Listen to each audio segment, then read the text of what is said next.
Olá, meninas. Deixa eu achar um filtro aqui, porque ninguém merece essa cara de sono que eu estou. Vixe Maria. Tá difícil achar um filtro aqui, hein? Pronto, vamos lá.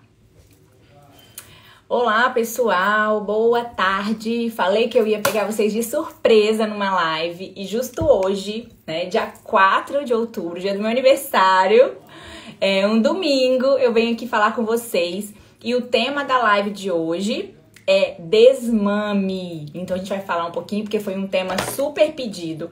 Foi um tema que vocês pediram, né, várias vezes.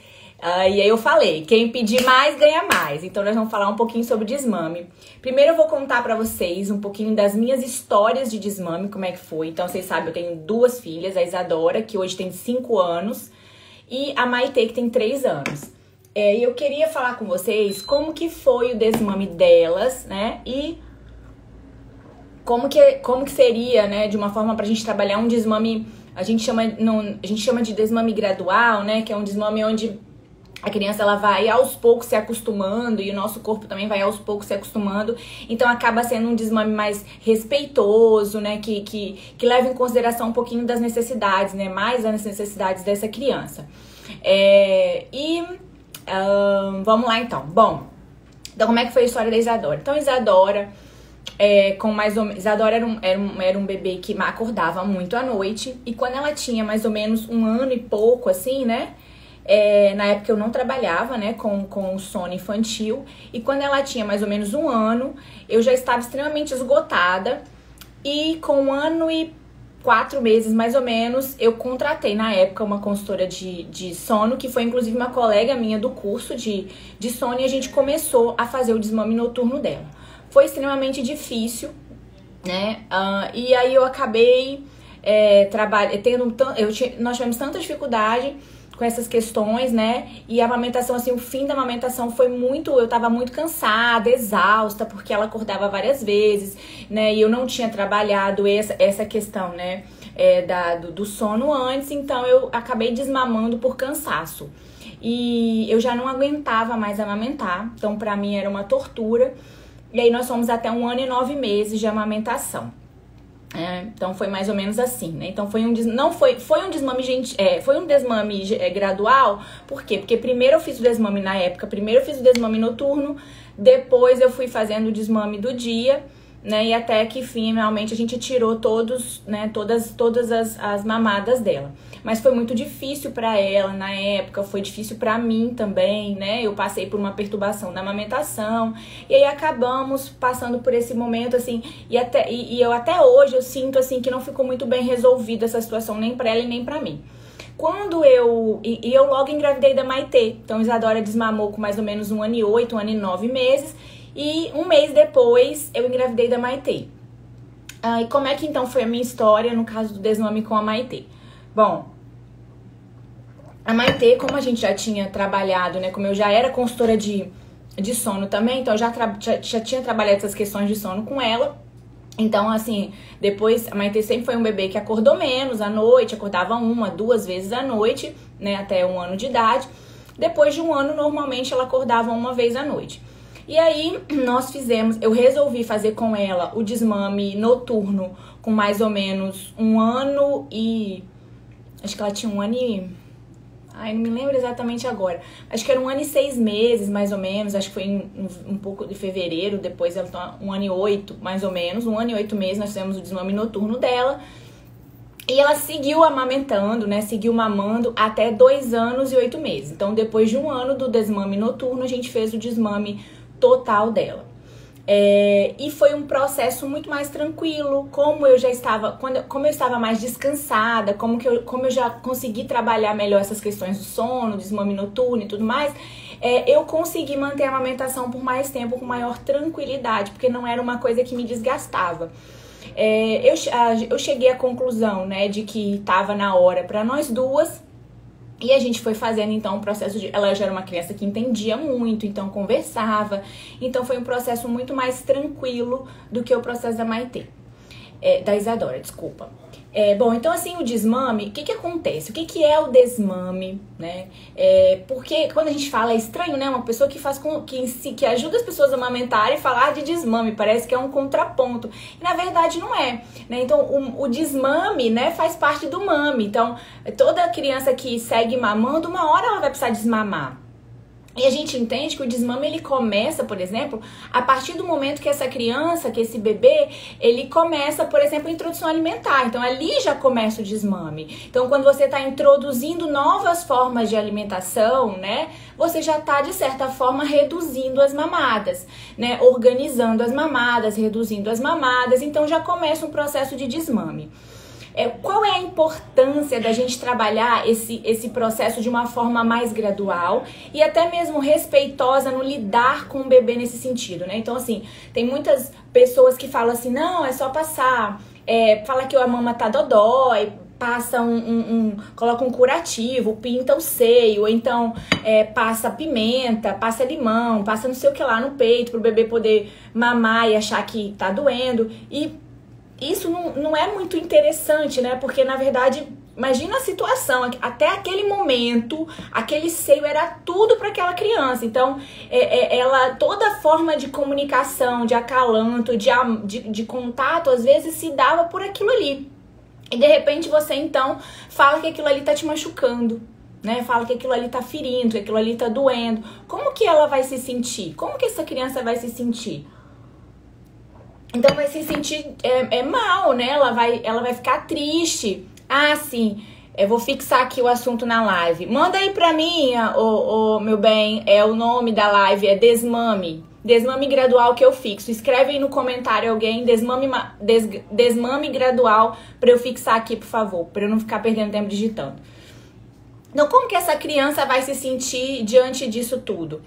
Ela vai se sentir muito triste, ela vai se sentir como se ela tivesse te ferindo, dependendo de como essa criança interpreta isso, isso vai gerar nela, né,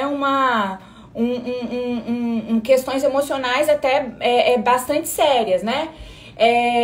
Então, assim, é importante a gente entender isso. Eu sempre falo, a sua história de amamentação, né, ela foi uma história às vezes tão bonita, que a gente lutou tanto pra passar por aquilo, né? Uma história que às vezes você se dedicou tanto pra viver aquele momento e de repente você simplesmente vai contar uma mentira ou usar um artifício pra que o seu bebê não queira mais mamar. E assim, não é só sobre o mamar. A gente precisa entender que a amamentação ela é uma grande ferramenta de comunicação, de aconchego, né, de alimentação também, mas de muitas outras coisas, né? Então, assim, não só de amamentar, né? Mas de muitas outras coisas. Então, a amamentação vai muito além disso daí. Então, quando eu não estabeleço uma forma respeitosa no fim desse processo, isso pode gerar, né, essas questões mais pra frente. Então, a gente precisa ter isso em mente, né? Então, como eu quero terminar a minha história de amamentação? Se eu quero terminar de uma forma respeitosa, eu preciso ter um fim respeitoso. E aí, nesse processo, a gente precisa, então, compreender que, né, como eu falei, a amamentação não é somente sobre o peito, não é somente sobre o mamar, somente sobre se alimentar. Amamentar está relacionado a essa ferramenta que ela é utilizada em diversos momentos na maternidade. Então, quando o bebê nasce, realmente o recém-nascido, ele encontra todo ali o alimento, o aconchego, o acalanto. O bebê vai crescendo, então assim, aí ele vai passando, por exemplo, ele encontra ali no seio uma forma de se conectar com você também, né? Então, uma forma dele estar perto de você, uma forma dele chamar atenção. Quem é que nunca percebeu, por exemplo, numa situação onde a criança ela se sente, por exemplo, tímida diante de uma situação, muita gente e tal, e ela recorre ao seio, por exemplo, para ficar ali se sentir segura. Ou um bebê que tá começando a andar e ele cai e aí ele vem a você oferece o seio para ele se sentir seguro. Então aquilo ali passa por um processo de acolhimento para aquela criança. E aí se de repente você pega e retira aquilo ali, como que essa criança vai se sentir? tá? Então, assim, a gente precisa levar isso em consideração. Então, o primeiro ponto é isso que a gente deve considerar. Então, quando eu começo a ter em mente que eu preciso fazer um desmame, então, assim, eu tenho desejo... muitas pessoas me perguntam, tá bom, Natália, entendi, mas até quando eu devo amamentar? Até quando você quiser. Até quando você julgar que tá bom pra você e que tá bom pro seu filho. Eu preciso de desmamar com 1 ano, com 2 anos, com 3 anos? Não sei, até quando você quiser. Então, o tempo de amamentação é uma decisão materna. Não é uma decisão minha, uma decisão do pai, uma decisão da sociedade, uma decisão da avó, sei lá de quem. É uma decisão da mãe, é uma decisão sua. Você precisa decidir o momento que tá bom pra você. E isso pode, assim, a gente sempre recomenda que o bebê seja amamentado pelo menos até o 1º ano, pelo menos 1 ano de vida. Se for até o 2º ano, melhor ainda, né? Então, o ideal, a sociedade, todas as sociedades, né, de saúde, elas recomendam aleitamento materno exclusivo até 6 meses, aleitamento complementado até 2 anos ou mais. Mas, no fim, a decisão de até quando amamentar, ela é da mãe, né? É a mãe que vai optar pelo momento em que, para ela, aquilo ali não está sendo, né, mais interessante. E essa ferramenta que eu vou falar um pouquinho pra vocês, ela é uma ferramenta que ela é mais utilizada, né, por exemplo, para pessoas, para bebês maiores, que já conseguem, então, entender uma comunicação, que já consegue estabelecer ali uma conexão, né, entende e troca, já uma boa troca, ele entende que você fala, você entende o que ele tá expressando, ele sabe se expressar.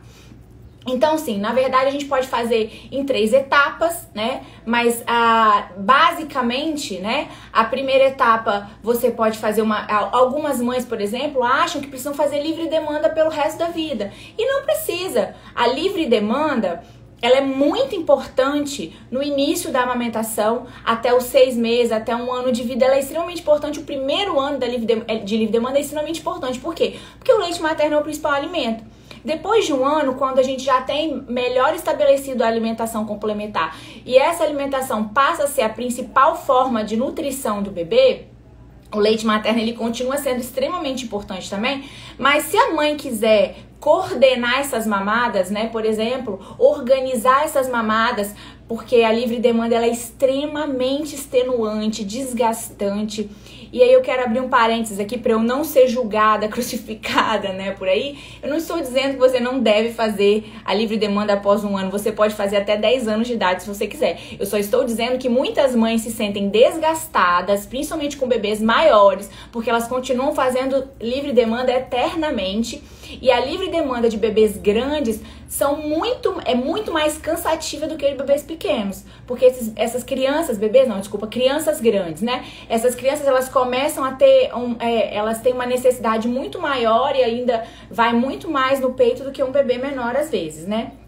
Então você não precisa, você pode manter, por exemplo, uma criança maior de 1 ano e meio, 2 anos, se você quiser manter a amamentação, você pode manter, porém, com uma demanda organizada, né? E ali você vai organizar dentro da estrutura do dia dela, então, do horário da comida, né? Dos horários das refeições, dos horários do sono, dos horários das atividades, que de certa forma a gente acaba fazendo um pouco isso também, porque a criança às vezes já vai pra escola, a criança já se alimenta, então você organiza as mamadas ao longo daquele dia, né, para que ela tenha, então, e você vai decidir quais as mamadas que você vai manter, quais as mamadas que vão ser mais importantes, né, ali para você naquele processo. Agora, uma etapa muito, muito, muito, muito querida, né, que muitas mães querem falar e gostam de saber, é sobre o desmame noturno. Então, o desmame noturno, ele costuma ser, gente, um oásis no meio da amamentação. Porque é aquele momento em que a mãe consegue dormir, né? Então, assim, é extremamente desgastante você se manter acordando 3, 4, 5 vezes, até mais, às vezes, durante a noite, por muito tempo. Então, aquilo acaba refletindo, às vezes, no outro dia. Às vezes, a mãe tem que trabalhar. Às vezes ela tem outros filhos, tem outras coisas para fazer, e até mesmo no cuidado com aquela criança não fica extremamente cansativo. É uma coisa que eu não recomendo desmame noturno antes de 1 ano de idade. Eu particularmente não acho que é vantajoso. Então, eu acho que até 1 ano o bebê precisa sim se alimentar, não a noite inteira, obviamente, mas ele precisa sim de 1 ou 2 mamadas às vezes durante a noite, porque ele ainda não tá, o aleitamento ainda é o principal alimento dele. Depois de um ano, o bebê que já se alimenta bem, a gente consegue sim fazer algumas restrições, né, e organizar de forma que a gente retire, né, essas mamadas da noite, né? Então eu já organizei as mamadas do dia e agora retira as mamadas da noite, ou deixa, dependendo, né, se a criança acorda muito, você vai reduzindo gradualmente essas mamadas, por exemplo, até ficar uma ou nenhuma mamada à noite, que é o famoso desmame noturno. E por fim, o desmame total, né? E essas etapas, elas são interessantes, porque se a gente pensa que assim, então eu tenho que fazer uma, depois a outra e depois a outra, não necessariamente, você pode fazer uma, como aconteceu comigo. Por exemplo, eu fiz as 2 primeiras etapas e eu só fui fazer o desmame total 1 ano depois, né? Porque pra mim tava bom, assim, eu queria manter. Então eu já tinha uma organização das mamadas do dia, a Maite fazia só uma mamada de dia, na verdade, que era da soneca da tarde, ela mamava pra fazer a soneca da tarde e só. E ela ficou 1 ano nesse processo. Então, quando ela desmamou, quando eu decidi que era hora de dar esse passo, né, e tudo mais, quando eu fiz essa decisão, por exemplo, uma coisa, a minha mama nem enchia mais, eu não sentia, né? Então, assim, até alguns meses antes, eu lembro que eu fiz uma viagem a trabalho, né? Na verdade foi a estudo, que eu fiquei 5 dias fora e eu não tive problema nenhum, não tive que ordenhar a mama, não tive nada disso. Por quê? Porque ela só mamava uma vez e o volume era muito pequeno, então era mais uma relação ali de afeto e aconchego mesmo, né? Então eu já sabia disso, ela já se alimentava muito bem. E aí você pode decidir então esse momento, né, que você vai fazer isso, tá bom? Gente, eu vou fazer o seguinte, eu vou falando, se vocês quiserem mandar alguma pergunta ou colocar alguma coisa aqui no comentário, vocês podem colocando, tá bom? Eu adoro a participação de vocês, eu não gosto de ficar falando sozinha, né? Eu sou professora, né, a minha vida inteira, então eu gosto de troca. Então vocês podem colocar no comentário ou mandar pergunta, tá? Se alguém tiver alguma dúvida específica sobre desmame, né? Ou faz o seguinte, às vezes vocês têm aquela amiga que vocês sabem que ela tá nessa situação, que ela tá amamentando e ela gostaria de saber um pouquinho mais sobre isso.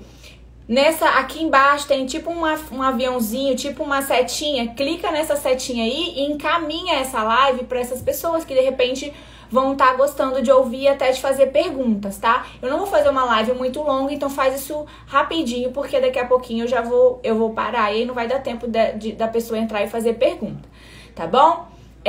Bom, e aí nesse processo, então, a gente teria esses 3 momentos da etapa. E é importante que todos esses 3 momentos a gente vai fazer de uma forma de uma comunicação com a criança. Então, eu vou sempre explicar o que eu tô fazendo, por que eu tô fazendo. E aí tem 2 coisas importantíssimas. Primeiro que quando você tomar essa decisão, você esteja certa dessa decisão. Porque quando você se sente certa, segura dessa escolha, é mais fácil você passar, né, pra criança. E assim, a criança, ela sente o cheiro da insegurança, sabe? Se você não tiver definitivamente segura, a criança vai perceber e aí você vai se desequilibrar nesse processo. Tá? Outra coisa importante tenha uma rede de apoio, tá bom? Pode ser o pai da criança, pode ser a avó, pode ser a babá, pode ser alguém que te ajuda com a criança, uma amiga, sei lá. Alguém que participa, né? Porque nessa idade geralmente outras pessoas já participam dos cuidados com essa criança. Ela não é só mais a mãe. Isso é uma coisa importante, porque o desmame também se torna mais fácil quando outras pessoas participam dos cuidados dessa criança. Então, quando eu tenho outras pessoas que participam desse processo, fica muito mais tranquilo, porque ela aceita, né, essas intervenções de outras pessoas nesse momento, tá bom? Eu já vou responder sua pergunta, tá, Dani? É Dani, né? Dani pergunta com qual idade eu devo iniciar o desmame. Então, olha só, como eu falei, talvez você não tava, né, antes, a gente não tem uma idade pré-estabelecida. Então, há uma recomendação do Ministério da Saúde, da OMS, enfim, que o bebê ele seja amamentado exclusivamente até os 6 meses e complementado 2 anos ou mais. Quem decide quando fazer o desmame é a mãe, tá? Ah, mas eu quero deixar o meu bebê mamar até quando ele quiser. Ok, você tá decidindo. É a sua decisão. Até isso é a sua decisão, né? Porque você decidiu que você vai deixar até quando ele quiser. Mas assim, já vou te adiantar que muitos bebês, nesse vou deixar até quando o bebê quiser, vai 3, 4, 5 anos de idade. E aí você tem que se perguntar se esse processo é lindo, mas se esse processo faz parte da sua realidade. Né? Se é ok pra você, não pelos outros, porque os outros estão falando, não nesse processo, mas a gente, porque é cansativo, porque exige uma determinada, né, uma série de abdicações que a gente às vezes faz no processo de aleitamento, tá? Então, quando fazer o desmame é uma escolha da mãe. Como eu falei também, geralmente, no 6º mês a gente já está começando o desmame, porque a partir do momento que essa criança ela já começa a se alimentar de outros alimentos, eu já estou iniciando o desmame, né? Então, quando você fala, por exemplo, BLW, né? O BLW é uma sigla em inglês que significa desmame guiado pelo bebê. Não é um método de introdução alimentar, né? Na verdade, ele é uma forma de você compreender esse processo, né? Então, é o desmame. Então, quando eu começo a permitir que esse bebê tenha conhecimento, por exemplo, com outros alimentos, né? Que ele tenha contato com esses outros alimentos, de forma que ele mesmo vai fazer esse processo, eu estou permitindo que ele também já faça parte do próprio desmame dele, tá? Mas assim, normalmente, né, é mais fácil você trabalhar, né, o desmame com crianças maiores, né, de 1 ano e 6 meses, 2 anos, 2 anos e pouco, costuma ser mais fácil porque a criança já tem, então, um arsenal, né, de formas de se comunicar. Então, a criança ela já consegue entender algumas comunicações, né, e tudo mais. O que não quer dizer que o desmame não gera choro, tá? Desmame gradual, desmame respeitoso não é sinal de ausência de choro. Não é porque eu vou falar com o meu bebê, com a minha criança, que ele não vai mais mamar, ou que a partir de agora ele vai mamar 1 vez, 2 vezes, 3 vezes, sei lá quantas vezes você definir, que ele vai falar, beleza, mamãe, muito obrigada, seu serviço foi maravilhoso, tchau, né? Tchau, Tetê, tudo lindo, beijo. Não vai ser assim, né? Na maioria das vezes, o processo, ele é doloroso também, né? Então, assim, é um fim, gente, né? Então, tem toda uma vivência de luto também. O que não quer dizer que vai traumatizar a criança, porque, assim, é completamente comum, natural e aceitável a existência de traumas de rompimento na vida da criança. É a vida, né? A vida da gente ela é cheia de ciclos que começam e que se finalizam. Então, assim, a gente ficar nessa coisa de que eu não vou fazer porque eu vou traumatizar, isso não tem sentido, né? Não tem. A gente traumatiza mesmo quando a gente não quer traumatizar, porque, na verdade, é a vida. Então, é o bichinho de estimação que vai morrer, é o amiguinho que não vai querer brincar com ele, é o brinquedo que vai quebrar, é o amigo que vai pegar o brinquedo e vai quebrar, né? É tudo isso, né? Então, assim, não dá pra gente livrar nosso filho de todas essas situações, mas a gente pode fazer de uma forma respeitosa, respeitando os seus momentos, respeitando a sua ideia, né? Mas no fim, nós, enquanto mãe, enquanto pais, é que vamos definir o caminho que a gente vai ter nesse processo, né? Então, esteja segura, tenha uma rede de apoio, aceite que haverá birra, haverá choro, não tem como não ter choro, sabe? Não tem como, porque você é uma frustração que a criança vai ter. Então, ela, por exemplo, ela só dorme mamando, de repente você vai ter que mudar a forma de dormir, você vai ter que fazer uma mudança nesse ritual, né? E aí, aí vem a quarta dica, né? Que é o quê? É você incluir nesse processo elementos lúdicos, né? Então, formas de você trabalhar com a criança que ela se sinta dentro da concepção dela, né? Então, a gente coloca um bonequinho, um amiguinho, né? Um bonequinho para fazer parte do processo. A gente vai criar um livro junto com a criança, ou mesmo uma tabelinha, né, ali colocando as novas regrinhas. A gente vai passear com a criança, vai distrair a criança nos momentos das mamadas, ou a gente ou outras pessoas, incluindo atividades divertidas, incluindo coisas divertidas, coisas gostosas para a criança, que ela, né, até alimentos, né, de repente gostosos que a criança vai aceitar com maior facilidade. Então, são formas de você tornar esse processo mais respeitoso, mais tranquilo, né, digamos assim, para o seu filho, tá bom? E vamos lá, mais o quê? Basicamente eram essas as questões. É óbvio que a técnica individualizada em si, ou as estratégias, né, individualizadas, a gente não tem como trabalhar aqui, que a gente fala de uma forma geral, né, para todo mundo entender. Coisas mais em questões mais individualizadas a gente não consegue falar. Mas vocês têm mais alguma pergunta? Alguém gostaria de saber mais alguma coisa? Ou era só a pergunta da Célia mesmo? Se for, eu vou já finalizando. Ou vocês querem saber mais alguma questão? Meu objetivo era ser rapidinho. Essas lives surpresa, gente. Por que eu comecei isso aqui, né? Pelo seguinte, eu sempre quis vir aqui trazer conteúdo pra vocês. Só que o problema é o seguinte, eu sou mãe de duas, que não são fáceis, né? Que a gente ocupa muito nosso tempo. Tem as minhas questões também, meu trabalho, meus atendimentos, meus pacientes, né? Enfim... e aí também fica difícil, às vezes, eu marcar um horário e vir. Eu nunca conseguia. Então eu falei, quer saber? Eu vou fazer e vai ser assim, porque aí eu consigo fazer. Eu faço, depois fica gravado, né? Eventualmente, quem talvez não pôde estar aqui, consegue assistir depois, né? Porque senão eu não ia começar nunca. E eu precisava começar, porque eu tava devendo isso pra vocês, tá bom?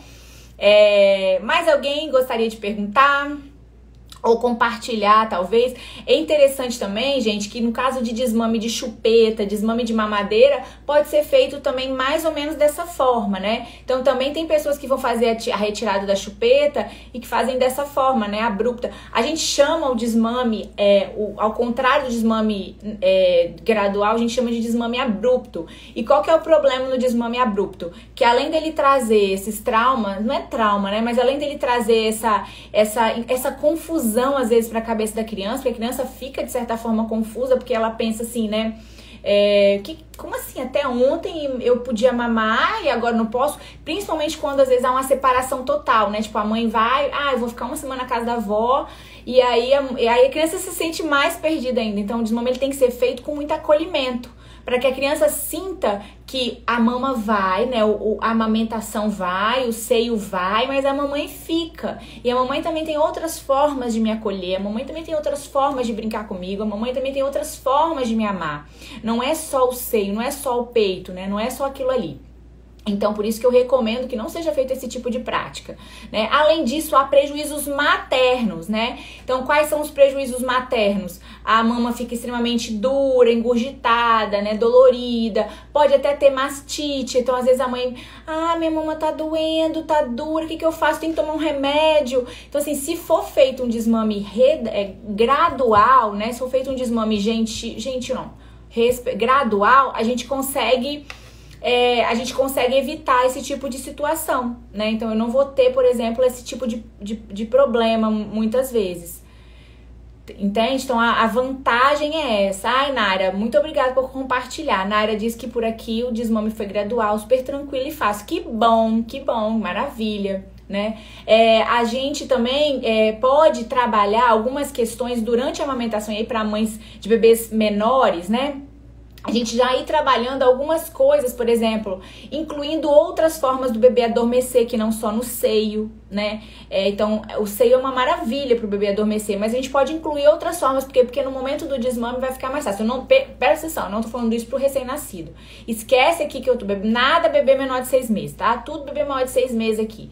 Então, pode ir trabalhando outras formas, pode ir trabalhando, por exemplo, também outras formas de comunicar com o bebê. Então, por exemplo, o bebê caiu, tadinho, caiu, aí bota no peito, né? Então, ao invés de você fazer isso, você acolhe seu bebê de outra forma, sua criança de outra forma. Então, assim, há uma forma também importante durante o processo de desmame, a gente evitar, por exemplo, aqueles locais em que a criança sempre mamava, ou estabelecer um local fixo, né? Um lugar fixo para a criança mamar. Então, a partir de agora você vai mamar na cadeirinha tal, porque depois a gente dá um sumiço na cadeirinha tal e fica menos sofrido para a criança, né?